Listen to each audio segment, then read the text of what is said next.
Congress party আৰু আমাৰ ইয়াত যিটো মিয়া পাৰ্টি আছে, এই গোটেইবিলাকে অসমক বাংলাদেশৰ লগত লগ লগোৱাব খোজে আৰু তেওঁলোকে সেইকাৰণে ইয়াত বাংলাদেশৰ ৰাষ্ট্ৰীয় গানো গায় আৰু তাকো জাষ্টিফাই কৰে। অসমৰ ভৱিষ্যত বহুত বেছি ভাল ভৱিষ্যত নহয় আৰু মিয়াসকলে অসমক ধ্বংস কৰি পেলাব। তেওঁলোকে যিটো ধৰণে আগবাঢ়ি গৈ আছে, অসমীয়া মানুহ যিমানেই সোনকালে সজাগ হয় সিমানেই আমি বাচিব পাৰিম, নহ'লে আমাৰ জীৱনকালতে অসমখনক তেওঁলোকে লৈ ল'ব।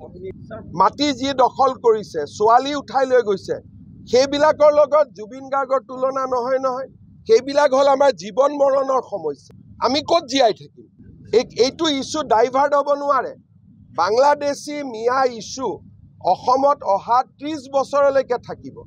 এইটো ইছ্যু ডাইভাৰ্ট কোনেও কৰিব নোৱাৰে, কাৰণ সত্ৰৰ মাটি লৈ যোৱা হিমন্ত বিশ্ব শৰ্মাই বনোৱা ইছ্যু নেকি?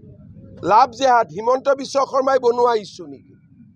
আমাৰ যে গোটেই মাটিবোৰ আজি 30 লাখ হেক্টৰ মাটি দখল কৰি থৈছে, এইটো হিমন্ত বিশ্ব শৰ্মাই বনোৱা ইছ্যু।